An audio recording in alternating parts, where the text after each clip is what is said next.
नमस्कार, वीणास किचनमध्ये स्वागत आहे आपलं। काजूची भाजी तर सगळेच बनवतात।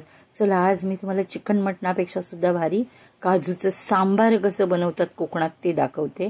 तर इथे बघा काजू आपण साफ करून घेतले आहेत आणि काजूचे गर काढले आहेत, पण त्यांची सालं काढायची आहेत।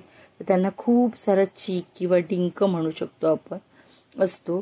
तर त्याच्यासाठी आपण त्यांना गरम गरम पाण्यात टाकले आहेत काजू गरांना आणि त्याची पहिली आपण सालं काढून घेऊया। तर इथे बघा मी त्याची सालं किंवा टरफलं सुद्धा तुम्ही म्हणू शकता, तर ती काढून घेते इथे। तर असे सगळे काजूगर आपण सोलून घेऊया। अशी सगळी टरफलं काढून घ्यायची आणि ह्याच्याबरोबर ह्याचा डिंक पण निघून जातो आणि काजूगर मस्तपैकी साफ होतात। तर बघा मी सगळे काजूगर असे सोलून घेते। तुम्ही माझ्या चॅनलवर नवीन असाल तर माझ्या चॅनलला लाईक आणि सबस्क्राईब करायला विसरू नका। तर आपण आता फोडणीची तयारी करूया। तर इथे बघा आपण तमालपत्र टाकले तेलामध्ये, कांदा टाकलाय, छान तो परतून घेऊया व्यवस्थित। असा थोडासा तांबूस झाला की आपण बाकीचे मसाले टाकूया। तर इथे बघा मी थोडा टोमॅटो टाकलाय, तोही छान असा परतून घेते। याच्यावर आपण थोडंसं मीठ टाकूया म्हणजे लगेचच टोमॅटो थोडा सॉफ्ट होतो। तर इथे टोमॅटो सुद्धा छान आपण असा फोडणीत परतलाय। आता आपण काही मसाले टाकूया याच्यामध्ये। तर इथे मी बघा आपला मालवणी मसाला आणि हळद टाकली आहे थोडीशी। माझ्या मसाल्यामध्ये हळदीपासून अगदी जिरं मोहरीपर्यंत सगळं आहे, कारण हा कोकणातला मसाला आहे। माझाच व्हिडिओ नाही तर कोकणातल्या मसाल्यांचे सगळे व्हिडिओ बघा। त्यानंतर हे आमचं कोकणातलं मालवणी वाटण आहे, ते पण मी टाकते बघा। छान असं आपण फोडणीमध्ये ते परतून घेतोय। आपल्या वाटणाचा व्हिडिओ सुद्धा चॅनेलवर आहे, मालवणी वाटण कसं बनवलं जातं आणि किती खमंग असतं ते।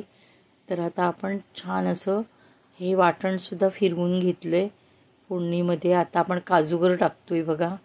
तर काजूगर आपण व्यवस्थित छान फिरवून घेऊया आणि ह्याच्यात गरम पाणी टाकूया, कारण आता हे सगळं गरम झालं आहे आणि जर आपण थंड पाणी टाकलं तर काजूगर शिजायला थोडा वेळ होईल।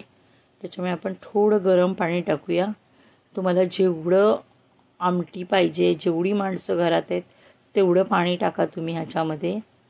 तर इथे बघा मी जेवढं पाणी पाहिजे तेवढं टाकून घेतलं आहे आणि चांगलं ह्याला 15 ते 20 मिनटं मी उकळवणार आहे। जोपर्यंत काजूगर शिजत नाहीत तोपर्यंत उकळी काढायची आणि त्यानंतर आपण वरून कोथिंबीर टाकणार आहोत। तर इथे बघा आपल्याला पाणी पाहिजे तेवढं टाकून झालेलं आहे। आता छान मी 15-20 मिनटं हे काजूगर या सांबारामध्ये शिजवून घेणार आहे, तेव्हा आपलं इथे काजूचं सांबार तयार होणार आहे। तर आता हे छान असं उकळून घेऊया आपण। तर इथे बघा आपलं काजूचं सांबार तयार झालं आहे। वरून थोडीशी कोथिंबीर टाकूया। असं सांबार तुम्ही करून बघा, चपाती भाकरी भाताबरोबर तुम्ही खाऊ शकता आणि चिकन आणि मटण त्याच्यापेक्षा सुद्धा हे अप्रतिम बनतं, कारण काजूगराची भाजी तर सगळेच जण बनवतात।